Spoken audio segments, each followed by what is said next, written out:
Thank you all very much for joining us. We've got a good variety of perspectives here on this topic. So let's get straight into it. So I thought maybe we can start by having a look at the kind of global value chain and how it's developing. Hello. Yeah. So obviously it's an area that China's seen a lot of dominance in, but be curious to know how you guys are seeing US and EU supply developing in kind of parallel to that. So Chris, maybe you can start there. Yeah, EU sort of ignore. The circular economy is a great buzzword, but the EU itself is doing virtually nothing. We do have in the EU the Silmet plant in Estonia, and we have La Rochelle in France. So, in fact, the two best and biggest processing facilities for rare earths outside of China are in the EU. But I don't think that Brussels really realizes this, because you've got this paradox that you've got a deposit like Norra Kärr in Sweden, which is a long stone's throw from Silmet, and it's blocked by NIMBYs. And pretty much everything that's been proposed in rare earth mining extraction in Europe has been blocked by NIMBYs, or the fear of NIMBYs has just meant that people have developed things elsewhere. The EU has potential to be a producer, but basically, I think that the lack of seriousness about all critical metals from Brussels is reflected in this. We're not seeing much action on anything. They think that recycling is the solution to everything, but as we've seen in rare earths, there's not much to recycle as yet. The same thing in lithium. So it's a triumph of wishful thinking over reality, and that's the situation in the EU. As far as the US is concerned, we are seeing real action. But there's a very different mood at the moment to the previous rare earth boom, which was 2009 to 2012, in that there's a big focus on mineralizations back then and exotic sort of things like dialite, etc. This time round, I think many of the companies want to get to production faster rather than get to a big market cap at which they can cash out or whatever. So this time we're seeing monazite sands, big focus, because of course in the first go round everyone was deadly afraid of radioactivity. People are a lot more zen about that now, and we're seeing the rise of ionic clays because they're perceived to be potentially easier to deal with the massive carbonatites in the wastes of northern Canada. So there's a bit of a new trend there, but we are seeing in the US quite a bit of action. I mean, in the face of resistance from some nationalist forces in the US, we are seeing companies like Linus getting given money by the US government to develop facilities in the US, and I think that's a major step. The US is putting its money where its mouth is, which is more than I can say for the EU. Absolutely. I mean, Daniel, I know you have a project in Spain, so are those challenges that Chris has mentioned. What are your perspectives on those? Well, our project in Spain is about lithium, but to echo Christopher's comments, with respect to rare earth, we own one of the largest undeveloped rare earth project in the world outside of China, and that's in Greenland. And part of self-rule territory, but part of Denmark, so part of Europe. And I couldn't agree more. I mean, that is a project that is almost shovel ready, and if it came into production, could potentially solve, a significant proportion of the needs for rare earth of Europe, and that is blocked by the government for political reasons, right? So I echo Christopher's comments. I think the European Union is sending signals, but not necessarily following with actual acts. That's the bottom line. And my view, or our view, is that eventually Europe is going to have to basically deal with China, who today controls, the bulk of the supply chain for rare earth, and there'll be no other choice, and it'll just be a political discourse that is not backed by facts. That would be my view. Yeah. Yeah, and do you agree with the view that the US is kind of showing the most potential from a policy perspective? There's certainly I I believe the US does have definitely more bite when it comes to aligning a political discourse with actual facts and potentially aligning the military industrial complex related companies behind it, right? Then yes, I would see definitely a lot more. The prospect for really creating a supply chain that is independent or that is operating in parallel to what we're having in China is definitely is more real than for Europe. Yeah. Great. Anything to add from the other two gentlemen? No. Only to say that Chris is correct. I think the EU would just as soon take in everybody else's spent magnets, whether it's from automobiles or wind turbines, and essentially meet its needs by reprocessing, as opposed to actually putting money toward a development of a mine. That seems to be the course of action so far, and until there is a change in mindset, I guess, and some of that has to be led at the national and regional level, such that the voter and the consumer finds a better view as to having a rare earth mine in their locality. That probably wouldn't change. I suppose from my perspective, Europe does have refining capacity, it has metal capacity, it has magnet production capacity. So, if you look at the European context relative to the US context, Europe is in front. Europe has capacity now. There is an opportunity in Europe. It's hard, I'm not going to sugarcoat it. It's a very difficult space. There is capacity that's coming online. I think with regards to the US is prepared to throw money at the problem, probably significant amounts of money relative to what we've seen from the EU. So I think the EU has spent a lot of time trying to put the framework and policy in place for the value addition, the processing, the metal alloy magnet manufacturing capacity to be brought online. The recycling opportunity is an interesting space. It is much more than just dealing with end-of-life materials. It is metals, alloys, magnets. There is a bigger opportunity there, I think, and there is a lot of material that is being sent from Europe to China at the moment. So there is a significant opportunity there. If you look at the EU Critical Raw Materials Act, they have increased the quota for recycling from 15% to 25%. I think that is a reflection of where they see the challenges with new supply coming online. It's a global challenge. The time and effort to permit new mines, the capital risk, the technical risk, the ramp up. Typically, they are, McNulty curve, 4. So extremely technically complex. And if you look at the experience with Linus, it takes a long time to ramp these assets up. So I think going in and looking at the bigger problem, it's going to require a huge amount of investment for a very, very long time. And I don't think Western governments have really put a realistic number on the potential cost. Yeah, and if you do see recycling having a bit more of an impact, what do you think are the timelines realistically for that kind of starting to bed in and develop properly? Well, there's demand now. So, we see much more willing appetite from the OEMs to engage on recycling rather than engaging on primary supply coming from a mine. That is, fact. I see it.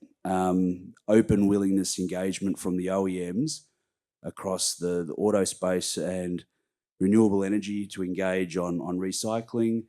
They want to have their name associated with that. They're on the fence with regard to primary supply.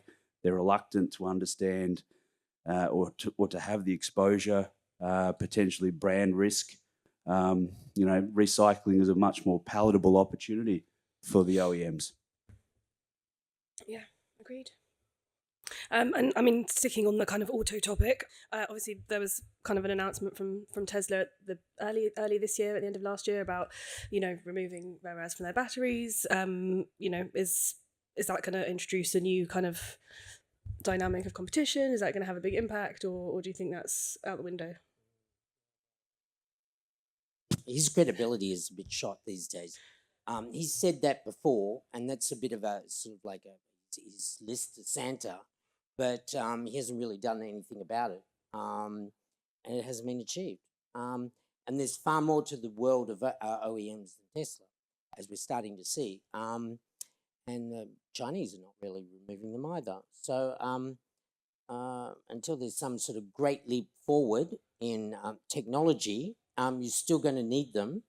And there is also more to demand than just autos as well, because you have the wind turbines use a quantum more rare earths in their operation than an EV does. So how much credibility does one give to Elon Musk? That's a good question. I'm going to weigh in here, right? So the cost of the motor in an EV is less than 1%. It's somewhere like 0.2 to 0.7% of the cost of the EV. So while the focus on rare earths, realistically, should be focusing on the cost of the battery raw materials. Permanent magnets make the most efficient motors. So does he want a less efficient motor, right, that doesn't give the range? Then he won't have a competitive car with the Chinese OEMs. The Chinese OEMs are all using permanent magnet motors because they're the best, they're the most efficient. So why use an inferior product? You can make a car that's more expensive and inferior performance. I think the Western companies, the Western OEMs are going to have more expensive OEMs. At least they can have competitive performance using permanent magnets.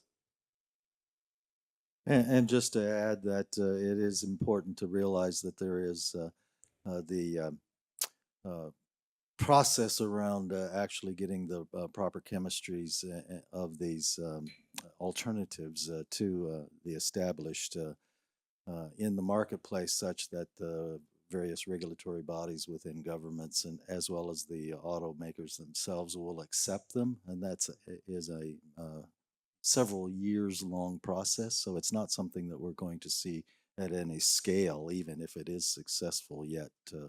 Probably this decade. It's something that goes beyond 2030 if it's successful. Yeah, I agree with the rest of the panel. I mean, Elon Musk's credibility with respect to the use or no use of, rare earth permanent magnets in motor fabrication, it's been, debunked over the years.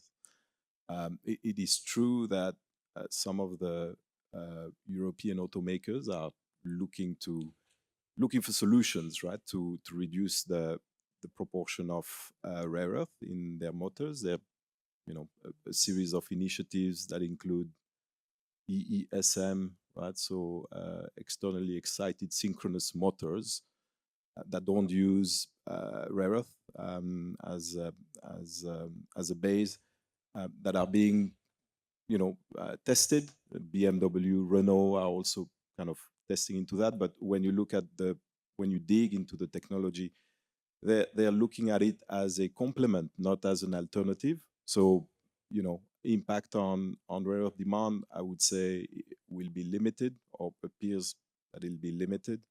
And in the end, the reality is that the auto sector, EV auto sector, is likely to be dominated by Chinese brands. And so it's a function of their consumption, right, that will drive the demand with respect to the EV sector, right? So, moderate to nil impact.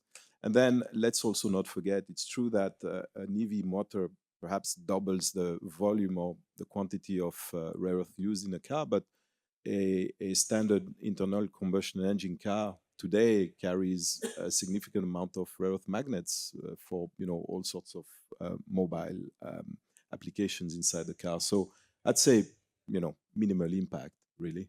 Okay, we're not losing any sleep basically over Tesla. That's fine. That's good. What about kind of shifts in you mentioned wind turbines and the technology around that and the requirement for a lot of rare earths there. If there is a shift towards more hybrid generators which require less, is that going to have a big impact on projected demand growth, or do you think that that's again something that is going to have a minimal impact? I think at this stage we're far in advance in the wind turbine industry to the auto industry in recycling, because we're at a point now where like first generations, even second generation wind turbines are becoming defunct. There's a lot of turbines that do not last the distance and are now being recycled. So that's a great thing. What we need to think is whether, in light once again of the NIMBY factor, whether there's going to be an exponential growth in the number of wind turbines, because you're already getting resistance to offshore wind turbines, onshore wind turbines, no turbines in my backyard, that type of thing. So have we reached some sort of peak? What is going to be the peak level of wind turbines? Because if we're somewhere near that now, then the turbines were put in 10 years ago that are now bent or broken in the wind are going to be recycled, and they'll replace the turbine that's broken with the same amount of metal from the previous one. Maybe we've reached peak wind turbines, or it's within sight, even if we haven't reached it. So I suppose from my perspective and what we're hearing is that, this not in my backyard attitude is a significant one where there is limited real estate available for wind farms. So you've got wind farm operators who are constrained. The only way they can increase capacity is to take down smaller turbines and replace them with much larger turbines in a process called repowering, leveraging off the backbone of the infrastructure that's available. So we are seeing a bit of that happening. I think it will be a bigger opportunity, I think, on, looking at better utilising available land for generating as much power as possible, given those constraints. Offshore wind obviously has its challenges at the moment. Everything's, high inflationary environment, but they continue to make bigger turbines. These are assets that are going to be deployed out in the ocean for 25 years. So they're spending a lot of money on these, and they're going to be generating power for a very long time. So I do think that the opportunity around wind turbines is one that, again, creates a scenario where there is more material potentially available for recycling. More material faster. Yeah. Anything to? The other issue is that just how much renewables we have to deploy in order to reach the climate targets that are established. And the thing is we're hardly 20% of the way along on an annual basis as far as the fabrication and deployment is concerned. The targets to be met requires us to go about 4 times faster than we are now. And that means that even as we deploy more things like rare earth bearing turbines, they have to be bigger. There has to be more turbine arrays. But the thing is with wind turbines in particular, is you cannot cluster them the way you would cluster solar panels, for instance, because they depend upon areas of influence on their airflow. So the tighter you space them together, the less efficient they become in generating power on a per use basis. So therefore, yes, I would disagree that we have reached peak wind turbines yet, but the alternatives onshore are becoming ever more limited and ever more expensive for the developers, whereas the ones offshore, particularly if we're going to meet the climate justice targets that the UN has around things, is we got to see a lot more deployment in the southern hemisphere than we currently have now. And that, I suspect, will be where the real growth comes after 2030 in particular, is southern hemisphere deployments. Yeah, agree. I mean, I think the variable here in favor of increased demand is offshore wind, and we haven't really seen the development, especially out of the US, at the scale that has been projected. And as and when that kicks in, and if it kicks in, I think that will create a fair amount of support in terms of demand. Yeah, and outside of auto and wind turbines, are there any other kind of major tailwinds that you see that will be, seeing a lot of growth in this space, or are those the two main areas that we're using them for? I'd say these are the two main. Agreed. Cool, nothing.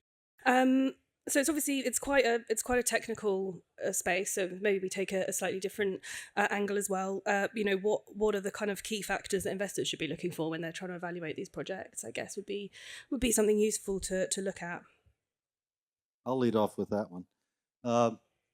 Investors should not look at the overall grade of the total rare earths of a deposit. It's how much of it is in the valuable materials within that particular deposit. And the second thing is how easy are those particular valuables to extract. That makes low-grade deposits, which are clay deposits, but easy to extract, economically viable, whereas something in hard rock that is higher grade and a different mineralogy, for instance, will be less economic. That's why you see the Chinese had essentially adopted the development of the clays to begin with, is because they didn't have the higher grade hard rock ones, but they found that from the metallurgy side is that they could produce the minerals in the clays even with lower grade at much cheaper cost. And I think we'll see a lot more clay hosted deposits getting developed here in the next 10 years in particular, as the Western economies essentially catch up to the clay mineralogy in particular. Even though they are lower grade deposits. I'd agree totally with Paul's comments there. Particularly differences go round from before was that projects in the middle of nowhere are pretty dead in the water these days. And by middle of nowhere, I mean not projects that are in areas that the project here in Uganda. I'm talking about projects that are really out there in places where you can only mine a few months of the year because it's far north Canada. And I think most of the projects that were in far north Canada have sort of like disappeared off the radar, and probably deservedly so, because they were just too difficult to deal with. Climatically, they didn't work. But we've also got this other change, as I mentioned before, that monazite sands have come in from the cold. And they're sort of a bit like low-hanging fruit. They don't give you much in terms of the heavy rare earths, but they tick a lot of boxes. And if you can get the radioactivity out of them, as we see with Energy Fuels deal in the US, where they're extracting the radioactivity from mineral sands and then sending them over to Silmet to be final processed, looks like the way to go. And so you've got the clays, you've got the monazite sands. And some of these other exotic mineralizations, have just gone the way of the dodo. Yeah, so we have a project that is kind of in the middle of nowhere, although Greenland is not nowhere, but pretty far up north, although in the Arctic Circle, that's an area where we can operate all year round. But your question is about what should investors watch out for, right? And I think there, investors went in with eyes wide open originally in a jurisdiction that was full of promises and blessed geologically as well. And it is the social factor and the political environment that has, that has kind of stopped, I would say, not just the project, but pretty much any meaningful rare earth exploration in that country. So from my perspective, the one thing I would look at as an investor is the permitting risk, right? And the permitting risk sometimes lurks in areas where you least expect them, right? So Denmark, EU, AAA rated country, very clear mining code, automatic permitting, get a mining license, and yeah. I suppose from my perspective, I think comes back to where does a potential project sit in a larger scheme of a strategic supply chain. Linus was sponsored in essence by the Japanese because it filled a particular need for advanced manufacturing in Japan. If we look at what's happening now, there is potentially a lot of monazite sands coming to market, which provides bulk tons on NdPr, but doesn't address any of the needs for the DyTb and other heavy rare earths. Hence the appetite now for ionic adsorption clays, because it provides that nice balance to the monazite sands. So I think it's about the basket composition, strategic home. What are the industries that are going to benefit from the development of those projects? And those projects will likely be sponsored by advanced manufacturing, whether it be strategic supply into governments for a much more higher value than just a mineral concentrate.